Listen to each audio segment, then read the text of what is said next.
오늘은 장교정의 위험 없이 수익 내는 거래를 설명하려 합니다. 매수할 때를 기다리라고 했는데 갑자기 뜬금없어 보이겠지만 최근에 가까운 지인들에게 투자 제안을 했었습니다. 다른 건 몰라도 평생 남을 속이거나 거짓을 말하기는커녕 사회생활하면서 약자 편에 서고 억울한 사람 도와주고 알고도 속아주고 등등 제가 손해볼지언정 주로 정의 또는 대의를 따르는 선택을 하며 살아왔기 때문에 저의 파격적인 제안을 모두 대환영할 줄 알았는데 별다른 리액션이 없네요. 그 이유는 주식 자체에 대한 부정적 시각과 함께 주식 투자 위험성을 떠올려서 무위험 거래라는 말 자체를 믿지 못하는 것 같습니다. 그래서 오늘은 무위험 차익 거래에 대해 설명하려 합니다. 제가 자주 쓰는 말 중에 자본주의에는 눈먼 돈이 없다는 말이 있는데 쉽게 생각하고 들이대지 말라는 경고 의미로 사용합니다. 그러나 사실은 눈먼 돈이 꽤 많습니다. 대표적으로는 국가의 여러 정책적 지원 자금들입니다. 정부 상대로 사기치는 게 제일 쉽습니다. 구체적 내용은 잡혀가니까 말하지 않겠습니다. 제가 예전에 거의 무조건 큰돈이 되는 아이디어를 몇 가지 생각했었는데 불법 내지는 비법 내용이라서 양심의 스크린당해서 머릿속으로만 남겨놨었는데 몇 년 뒤에 보니까 다른 놈들이 다 해먹더군요. 몇 가지 있는데 한 가지 예를 들면 선물 옵션 대여 계좌 얘기인데요. 선물 옵션 거래를 하려면 기본 예탁금이라는 게 있습니다. 예전에 1,500만 원이었어요.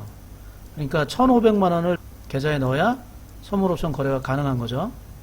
근데 그 1,500만 원이 없는 사람은 어떻게 하겠어요?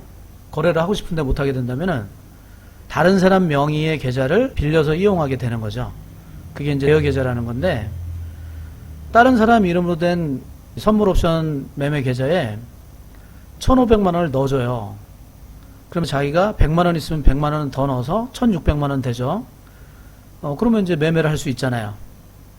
대신 그 계좌를 빌려준 사람한테 하루에 2만 원 정도 수수료를 냅니다. 이자 개념이죠.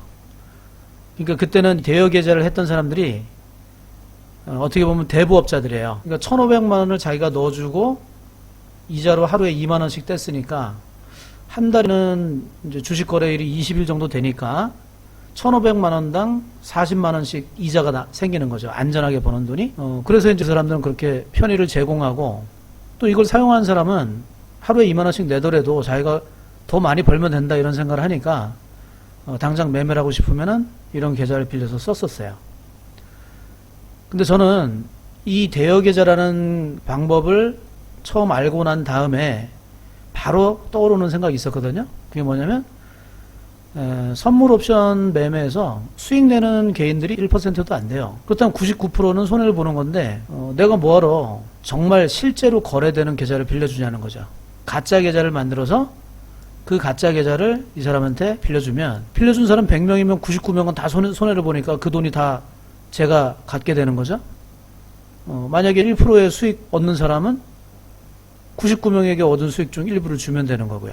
그냥 뭐 땅 짓고 헤엄치기죠. 돈 버는 게. 그래서 이런 아이디어를 생각했는데 지금 아직도 이런 업체가 많이 있습니다. 불법이긴 불법인 것 같은데 좀 뭔가 법의 테두리에서 약간 삐껴나간 부분이 있는 것 같아요. 아직까지 그러니까 그런 업체들이 많이 있는 거죠. 근데 양심상 좀 불법적인 요소가 많이 있어서 저는 실행하지는 않았죠. 근데 이게 이제 돈이 되다 보니까 나중에는 막 퍼져가지고 업체들도 무진장 많아졌고 흔히 우리가 얘기하는 조폭 자금도 들어왔다 뭐 이런 얘기도 들었고요. 제가 예전에 어떤 증권 전문가 방송에 매니저를 한 적도 있고요.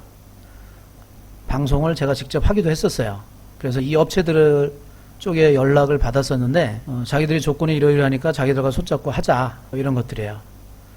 이게 업계의 비밀이니까 자세히는 얘기 안 할게요. 그래서 어쨌든 그때 눈 딱 질끈 감고 뭐 이런 대여 업체를 만들었으면 꽤 많이 돈을 벌었을 것 같아요. 왜냐면 제가 이런 아이디어를 생각한 다음에 한 3, 4년 정도 지나서야 그런 업체들이 생겼으니까요. 근데 이제 양심 때문에 못했다. 크게 후회하거나 그러지는 않아요. 제 자신이 살아오는 과정에서 좀 불법적이거나 조금이라도 양심에 꺼리 끼는 것들은 안 하려고 노력하고 살았기 때문에 이제 그런 기회를 놓쳤다고 해서 아깝진 않은데 이제 언놈들이 해먹으니까 기분이 안 좋긴 하죠. 근데 이제 이번에 여러 고민을 하다가 위험 없이 높은 수익을 기대할 수 있는 매매 툴을 찾아냈기 때문에 그런 뭐 아쉬움들은 다 떨칠 수 있으리라 생각합니다.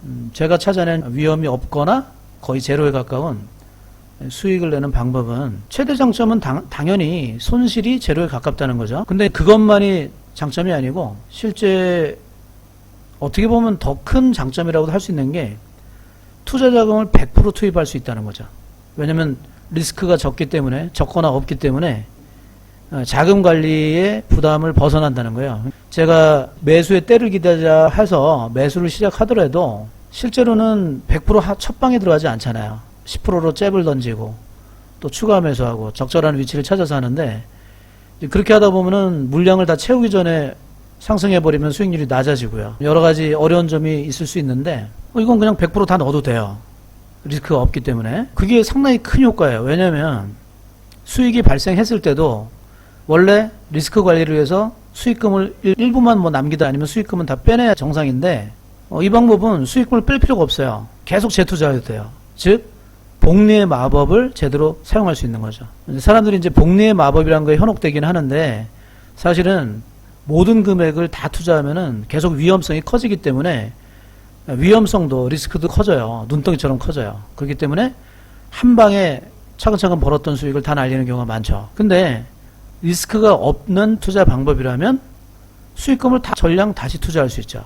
그 복리의 마법을 실현할 수가 있어요. 그래서 이게 대단한 방법이 될 수 있다는 거죠. 영상을 보는 사람들은 제 가족, 친지, 절친들 외에도 올해 대학생이 된 제자들도 있습니다.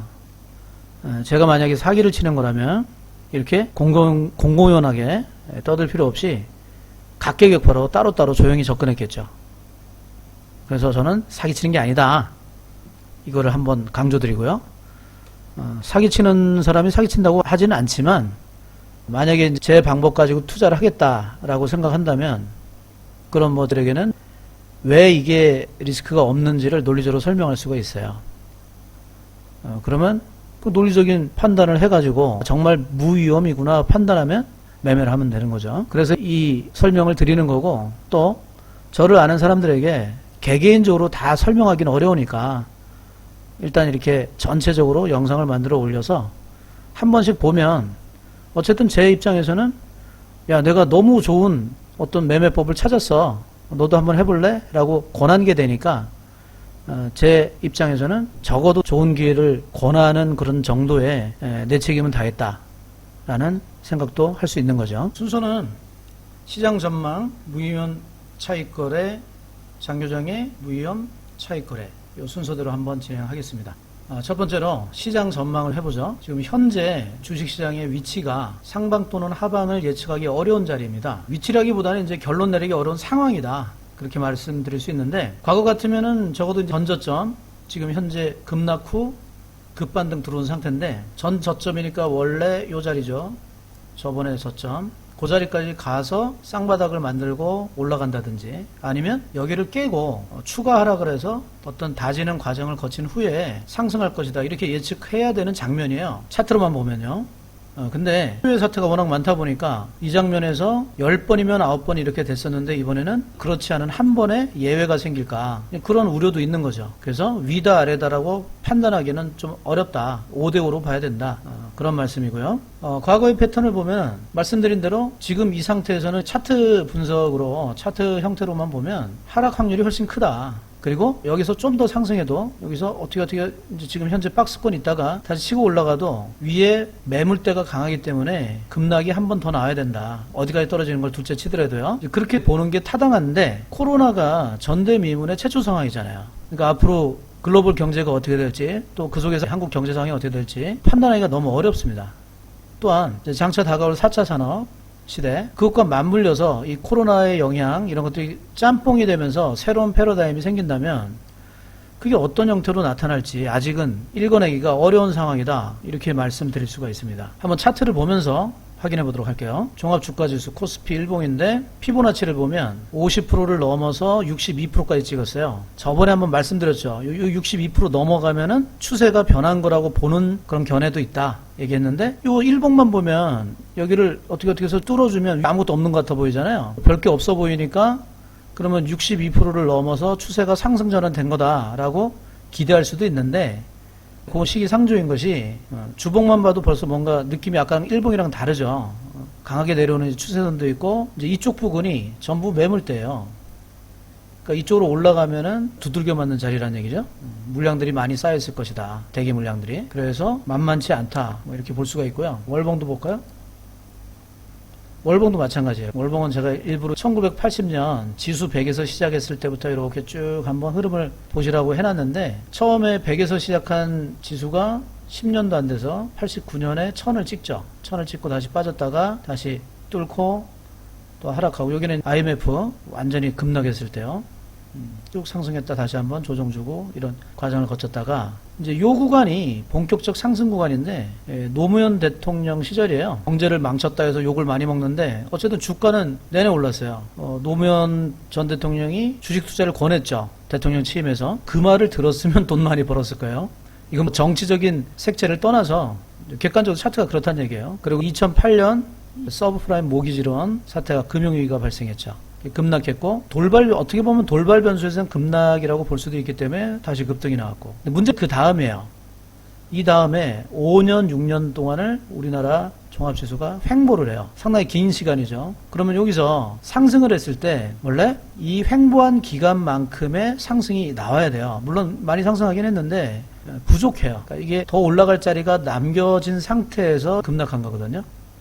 그래서 저는 어떤 생각을 하는 거냐면, 시나리오를 자꾸 짜보라 그랬잖아요. 여기서 뭐 위로 간다면 이걸 다 뚫고, 가능성이 적다고 저는 말씀드렸지만 어쨌든 간에 뚫고 간다면 여기서 못 갔던 자리까지 가야 된다. 그럼 거긴 어디냐? 대략 잡아도 한 3200까지는 가야죠. 3200까지는 가야 된다. 그리고 또 다른 시나리오로 뭐 여기서 박스권 등락하다가 다시 한번 급락한다. 그러면 적어도 전저점 재수 없으면 더 밑으로. 그러니까 전저점이면 한 1400 근처까지 빠지든지, 그걸 더 깬다면은 1200, 1000 근처, 1000까지는 안 깨지리라고 보는데 알 수가 없잖아요. 세상 일은. 시나리오를 그래 써보는 거죠. 그래서 어쨌든 지금 위치는 상당히 까다로운데 뭐는 확실하다? 어떤 시나리오를 써도 크게 오를 자리와 크게 내릴 자리가 있어요. 제가 지금 무위험 거래를 얘기하는 이유가 뭐냐면, 지금 자리는 방향을 예측하기는 너무 어려운데 변동성은 크겠구나라는 걸 예측하기는 쉬워요. 그래서 변동성이 큰 이 시점에 한쪽 방향으로 베팅하는 건 너무 위험하고, 위를 봐도 위험하고 아래를 봐도 위험한데, 변동성이 큰 특징이 있기 때문에 거기에 맞는 전략을 세우면 무위험 거래가 가능하다라고 말씀을 드리는 겁니다. 사자떼 사냥 목표는 어리거나 병든 동물입니다. 수익을 내는 주식판의 사냥꾼 역시 쉬운 상대를 찾아내어 공략합니다. 자기가 유리한 상황에서만 시도하고 상황에 따라 성공 확률 높은 방법을 선택하여 사냥하는 것입니다. 잘 모를 때는 잘 아는 상황이 올 때까지 기다려야 하고, 잘 아는 상황이 왔을 때 사냥을 시작하는 것이죠. 주식시장에서도 화려한 기법이나 방대한 지식은 실전 수익에는 별 도움이 되지 않습니다. 대부분의 개인 투자자가 이런 사실을 제대로 모르고 겉보기만 번드르르한 허상에 현혹되기 때문에 95%의 개인들이 손실을 보는 것입니다.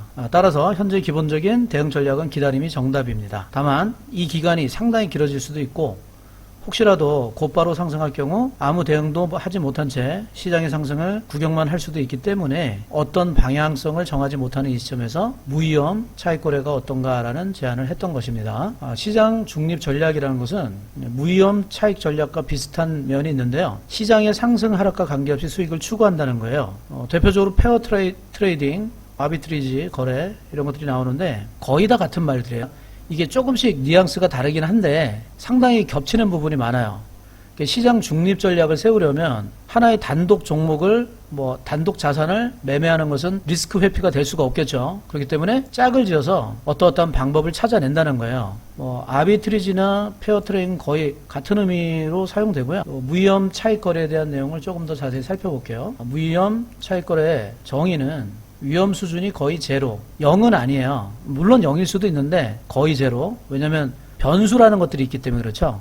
변수가 있기 때문에 그 변수에 의해서 제로라고 장담은 못한다. 그러나 거의 제로에 가까운 안전한 차익거래라는 거고요. 그 종류를 보게 되면은 대표적으로 주식과 선물 간의 차익거래. 주식은 보통 현물이라 그래요. 실제 그 거래되고 있는 주식인데, 선물이라는 건 그 주식을 기본 상품으로 해서 가상의 상품을 만들어낸 거죠. 설명하려면 너무 기니까 용어 같은 거 궁금한 거는 직접 찾아보시고요. 현물, 선물 간 차익거래다라는 방법이 있고요.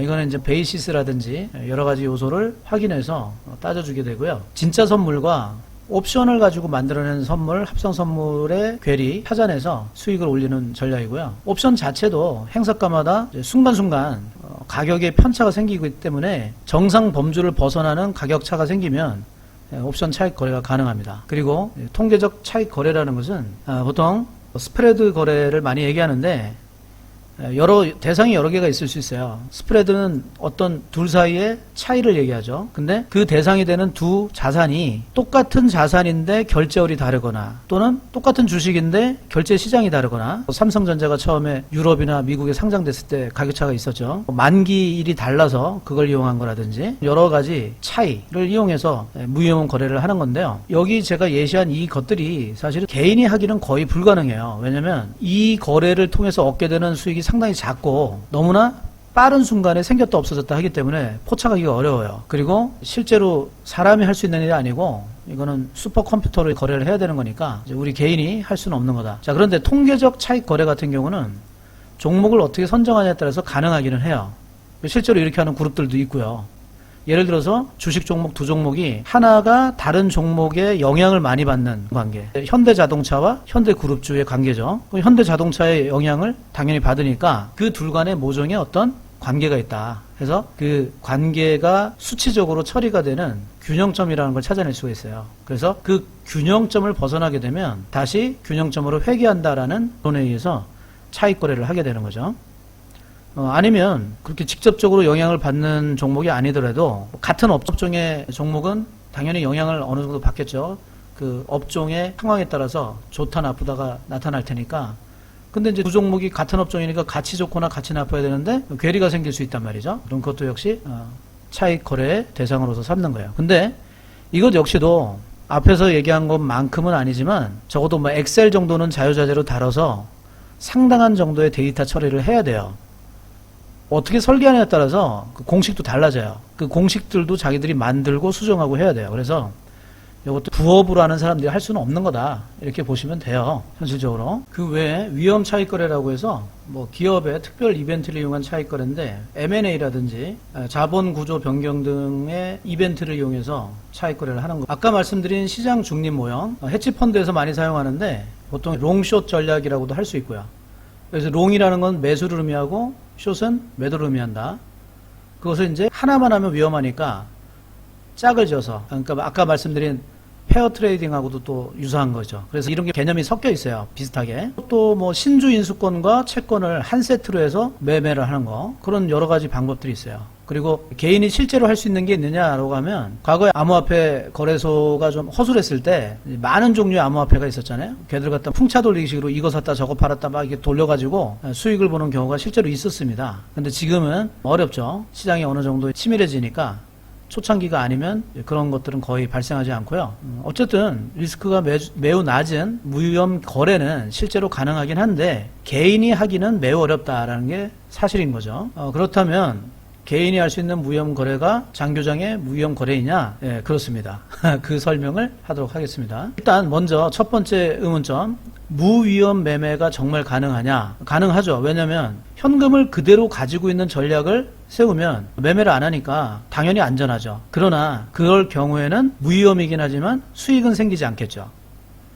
그래서 일반적으로 리스크를 줄이면 수익률도 낮아지게 됩니다. 근데 기관이나 헤지펀드 같은 경우는 작은 규모가 크니까 작은 수익률로도 의미가 있어요. 그러나 개인은 아무리 무위험해도 기대 수익률이 너무 낮으면 의미가 없고 또 실제로 어마어마한 장비하고 인력이 투입돼야 되는 거기 때문에 불가능한 경우가 대부분인 거죠. 그런데 장교장의 무위험 거래는 손실은 제로에 가까운 매매법인데 수익 목표율이 꽤 높아요. 제가 시나리오가 몇 가지가 있는데 어떤 시나리오를 따라가느냐에 따라서 수익률은 차이가 생길 텐데 제가 느끼는 확률로는 1년 내에 30% 이상, 운이 좋으면 50% 가까이 가능하지 않냐 이렇게 목표를 세우고 있습니다. 현재가 변동성이 큰 시기이기 때문에 무위험 거래지만 수익률도 좀 어느 정도 담보할 수 있는 기회라고 보고 있습니다. 워렌 버핏 주식 시작할 때는 개인 투자자 비율이 80%였습니다. 지금은 개인 비율이 20%대로 떨어졌어요. 미국 시장이요. 그러니까 개인이 미국 시장에서 수익을 보는 확률은 상당히 낮아졌겠죠. 워렌 버핏을 폄하하는 것이 아니라 시장 초창기 때 비교적 손쉽게 수익을 낼 수 있는 구조가 있다는 말씀이고요. 물론 워렌 버핏의 경우는 다른 사람과는 전혀 다른 생각을 했고 발상을 했기 때문에 성공했던 것이고요. 이제 그것만으로도 충분히 훌륭하고 뛰어난 투자자라고 생각합니다. 또한 우리나라 선물 시장의 전설적인 압구정동 미꾸라지, 이분이 8천만 원으로 1,000억 정도 순수익을 올렸다고 해요. 그때도 역시 우리나라 선물 시장의 초창기예요. 제가 예전에 시스템 트레이딩 로직 짤 때 지표들을 여러 가지 돌려보거든요. 그랬더니 초창기에는 뭐 MACD 지표 하나만 넣어가지고 기본적인 뭐 특별한 필터링도 없고 기본적으로 돌려도 수익이 상당히 크게 나는 그런 결과를 알 수 있었거든요.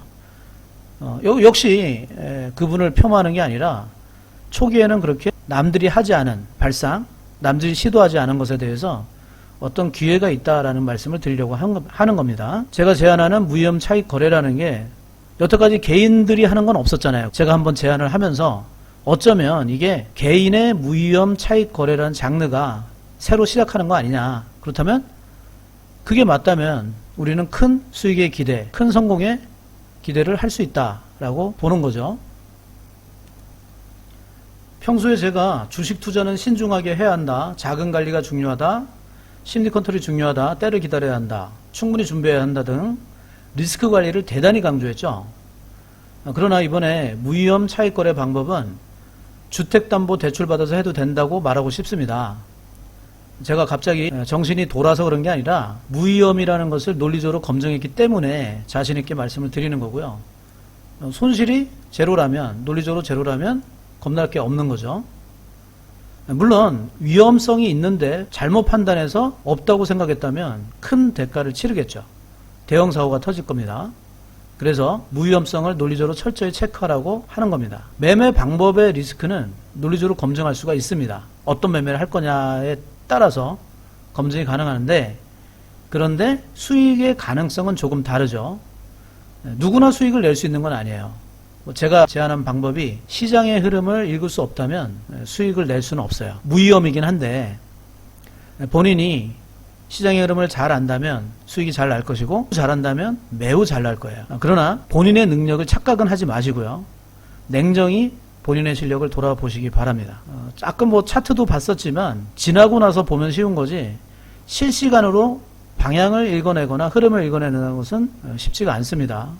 굳이 지금 매매를 해야 하는가 라는 의문을 가질 수 있는데 시장이 불투명성이 강해진 것 같아요. 그러니까 제가 장기적으로 주식시장이 좋아질 거다, 한동안 나쁠 거다 이런 예측하기가 너무 어려워져서 시장 중립 전략을 써야 되는 거 아닌가 이런 생각이 들었고요. 코로나 이후에 대한 어떤 두려움, 물론 한국 경제가 잘 나갈 수도 있지만 한동안 일본이 겪은 것처럼 잃어버린 10년 또는 20년을 겪는다면 장기 디플레이션에 갇혀서 어려운 상황을 겪을 수도 있는 가능성이 없다고는 말 못하니까 그런 점도 있고, 또 패러다임의 변화가 한국만이 갖고 있는 장점도 있다고 저는 생각하거든요. 이게 잘 되면 또 극적인 어떤 일들이 벌어질 텐데, 어쨌든 간에 아주 나쁘거나 아주 좋은 것은 제 매매 방법에서는 대단히 좋게 작동하게 됩니다. 그래서 좋은 시기라고 생각을 한 거고요. 매매 방법은 구체적으로 공개할 수가 없는 게 어떤 매매법이든 널리 알려지게 되면 그 방법으로는 수익을 올릴 수가 없습니다. 그게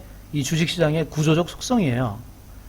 그래서 나중에 이 매매가 성공하고 나면 그 과정을 상세히 공개하도록 하겠습니다. 그리고 또 하나는 이 영상이 나중에 개인 투자자의 무위험 거래의 시작점이었어, 이 팀이 개인 투자자 어벤져스야 라고 세상에 알려지기를 바라는, 그래서 여기가 성지순례의 대상이 되기를 바라는 뜻에서 영상을 남겨놓는 이유도 됩니다. 2차 대전 때 총알 5,000발당 1명이 죽었다고 하고, 걸프전 당시 통계에 의하면 이라크군 병사 사망자 1명에게 소비된 평균 탄알이 약 35,000발이라고 합니다. 그러니 시속 700에서 800km 빠르게 전투기를 맞추는 것은 정말로 어렵겠죠.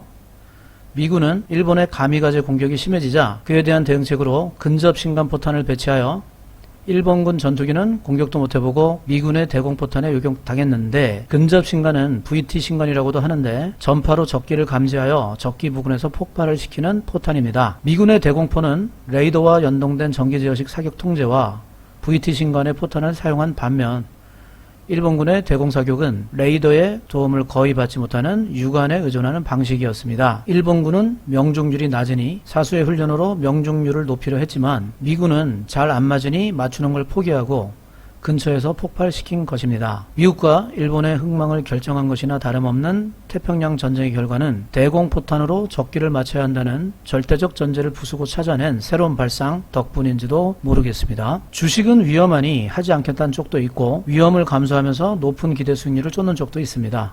저는 이번에 주식 투자의 거의 절대적 전제라고 할 수 있는 위험이라는 요소를 허물고 무위험을 전제로 하는 매매 방법을 선택했습니다. 못 맞히면 맞히려 하지 마의 저의 대꾸는 위험하면 안전하게 만들어 입니다. 1927년 솔베이 회의 참가자들입니다. 이 사진은 인류 역사상 다시 없을 정모 또는 지상 최강의 정모라는 제목으로 인터넷을 돌아다닙니다. 사진의 인물 전원이 과학사에 굵직한 업적을 남겼으며 17명이 노벨상 수상자입니다. 명실상부한 양자역학의 어벤져스입니다. 물리학자 하이젠베르크의 책 부분과 전체에는 수많은 철학적 고민과 토론 과정이 등장하는데 대학교 1학년 신입생이었던 저는 이 책을 읽으며 물리학에 대해 대단히 새로운 느낌을 얻었습니다. 뉴턴의 고전역학은 시간과 공간, 자연의 불변성을 강조하는 형이사학적 철학에 기초하고 있고 그 이후 모든 자연과학의 발전은 역학적, 기계론적, 형이상학적 길을 따릅니다. 그러나 이것은 19세기 후반 전자기적 발견과 이론의 발전으로 균열이 생기더니 아인슈타인의 상대성 이론에 이르러서는 시간과 공간 개념에 대한 혁명적 변화가 있었고 이로 인해 뉴턴 역학은 그 절대성이 붕괴되고 단지 특정한 조건과 상황에서만 관찰되는 이론으로 지위가 축소됩니다. 양자역학의 세계관은 원인의 필연성을 깨고 우연성과 확률적 특성을 지닌 인과성을 받아들인 것으로 기존 물리학의 인과 법칙과는 반대되는 것이었습니다. 절대 불변이라 생각했던 뉴턴 역학의 고전 물리학 이론을 상대성 이론과 양자역학이라는 새로운 패러다임으로 전환시킨 것은 절대 불변이라 믿었던 전제를 부수고 바닥부터 새롭게 생각했기 때문에 가능한 일이었습니다. 헤지펀드는 재능 있는 수학자, 과학자들을 끌어들여 개발한 모델로 연간 수천만 달러를 벌고 그것의 20%를 개발자들에게 돌려준다고 합니다. 또한 현재 미국 시장의 고주파 매매는 전체 거래량의 70% 이상을 차지하는데 이 고주파 매매란 매매 호가 주문을 미리 파악하여 원 주문자보다 더 빠르게 매수 매도하여 차익을 얻는 초울트라 슈퍼 컴퓨터를 이용한 무위험 차익 거래입니다. 저는 지금 새로운 아이디어로 슈퍼컴퓨터가 없어도 고급 프로그래머가 없어도 개인 투자자가 무위험 차익 거래를 할 수 있는 방법을 찾아내냈습니다. 저는 새로운 일을 도모할 때 그 일이 큰 성공을 거두어 함께한 전체 구성원이 새로운 전설로 남겨지는 장면을 그려보고는 합니다. 젊었을 때부터 지금까지 늘 바래온 성공한 공동체를 만드는 꿈의 장면입니다. 하이젠베르크는 휴양차 머물던 섬에서 행렬 역학을 완성한 후 잠을 이룰 수 없어서 새벽에 섬을 산책하게 됩니다. 저 또한 무엇을 이룬 어느 날 잠 못 들고 새벽길을 거닐 수 있을까요? 안 된다는 편견을 버리고 철저히 엄정한 논리로 검증하고 합리적 대응으로 움직인다면 놀라운 결과를 도출해낼 수 있다고 믿습니다. 미래의 어느 시점에 개인 투자자의 어벤져스로 불리는 집단이 존재하기를 바라며 그것이 우리이기를 간절히 희망합니다. 이미 얘기했듯이 새로이 주식 투자를 하실 분들은 장기적 계획으로 꾸준히 적립식으로 매수를 하시기 바랍니다. 다만 현재 앞일을 예측하기가 너무 어려우니 저축할 돈의 절반만 ETF와 우량 기업에 투자하시고 나머지 절반의 자금은 현금으로 모아가시기 바랍니다. 나중에 좋은 자리가 나오게 되면 본격 매수 시점을 말씀드리도록 하겠습니다. 현재 저를 잘 아는 분들 중에 투자 자금 여력이 있으신 분은 개인적으로 연락을 주시기 바랍니다. 어쩌면 지금 전설의 서막이 열렸을지도 모릅니다. 성공하는 개인 투자자 그룹을 꼭 만들고 싶습니다. 반드시 만들어 보겠습니다.